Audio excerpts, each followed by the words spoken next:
Facts for entertainment के एक और वीडियो में आपका स्वागत है। क्या आप जानते हैं एक ऐसी मछली के बारे में जो मरने के बाद विस्फोट हो जाती है, या एक ऐसा जानवर जिसके उंगलियों के निशान इंसानों के उंगलियों के निशान से मेल खाते हैं, या फिर इंग्लिश का एक ऐसा शब्द जो दुनिया का सबसे लंबा शब्द है। तो चलिए आगे बढ़ते हैं वीडियो की तरफ। ऐसे मजेदार जानकारियों के लिए बने रहें हमारे साथ वीडियो के एंड तक।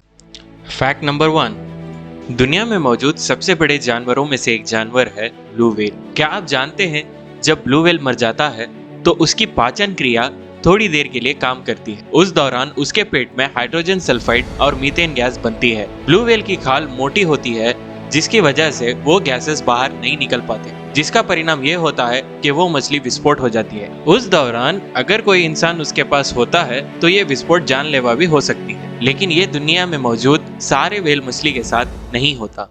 फैक्ट नंबर 2, अब जानते हैं एक ऐसे जानवर के बारे में जिसकी उंगलियों के निशान इंसानों की उंगलियों के निशान से मेल खाते हैं, जिसका नाम है कोयला भालू या कोयला बियर, जो कि ऑस्ट्रेलिया में पाया जाता है। बात 1990 की है जब मसाइस हैनबर्ग नाम के एक जैविक मनोविज्ञान या बायोलॉजिकल एंथ्रोपोलॉजिस्ट ने मालूम किया कि इस जानवर के फिंगरप्रिंट्स इंसानों के फिंगरप्रिंट से भी मेल खाते हैं। फैक्ट नंबर 3, अब जानते हैं दुनिया में मौजूद एक ऐसे समुद्री जीव के बारे में जिसके शरीर में एक खतरा खून नहीं होता, जिसका नाम है बास्केट स्टारफिश, जिसे शर्टलैंड आर्गस भी कहा जाता है, और ये जीव एकिनोडर्म्स फैमिली से बिलोंग करती है। बास्केट स्टारफिश समुद्र के सतह में पाई जाती है, जिसकी अजीब बात यह है कि ये पेड़ के जड़ों की तरह दिखती है। इस जीव के अंदर खून नहीं होता, बल्कि इसके अंदर एक नस या फिर एक पाइपलाइन होती है जिससे वो अन्य काम जैसे कि सांस लेना, पानी पीना और इसके वेस्टेज बाहर निकालने में वो नस मदद करती है।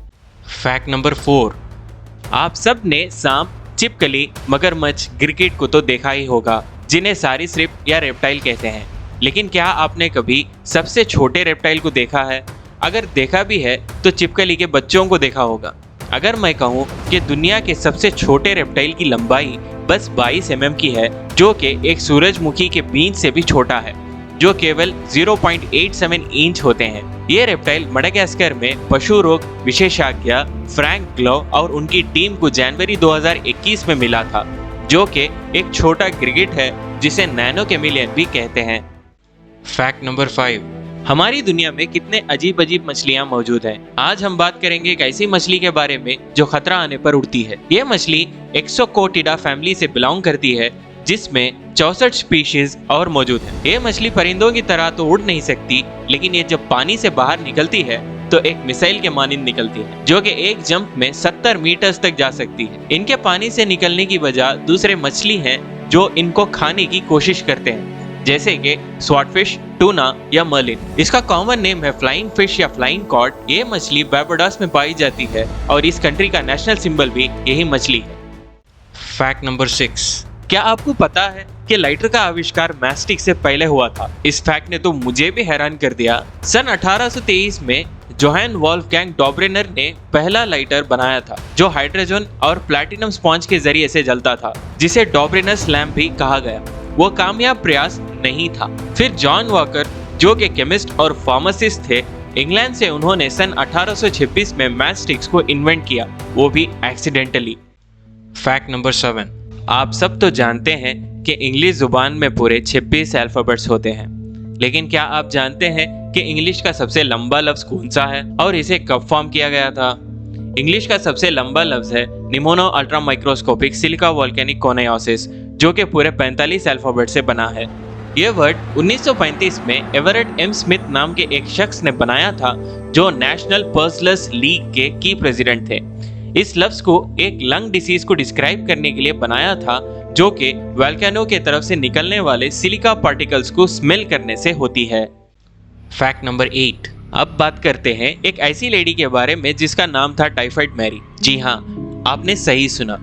टाइफाइड नाम से तो आप सब वाकिफ होंगे, जो कि एक बैक्टीरियल फीवर का नाम है। टाइफाइड मैरी का वास्तविक नाम मैरी मेलोन था, जो कि आयरलैंड में 1869 में जन्मी थी, जो आगे चल के 1884 में न्यूयॉर्क अपने अंकल के घर शिफ्ट हुई।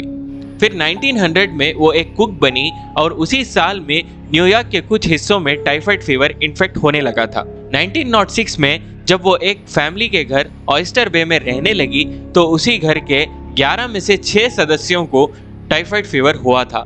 तो उस फैमिली ने जॉर्ज सोबर नाम के एक हेल्थ सैनिटरी इंजीनियर को बुलाया जो कि टाइफाइड फीवर पर स्टडी कर रहा था, जिससे सबको पता चला कि टाइफाइड फैलने का एक्चुअल रीजन है मैरी मेलोन, जो कि पहले से ही टाइफाइड पेशेंट है। 1907 तक मैरी मेलोन की वजह से 22 और लोगों को टाइफाइड अफेक्ट हो चुका था।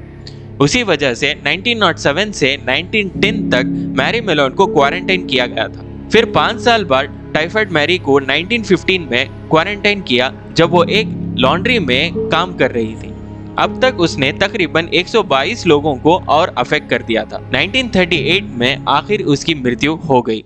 तो ये थी आज की कुछ हैरत अंगेज फैक्ट्स। मिलते हैं अगली वीडियो में, तब तक के लिए बाय।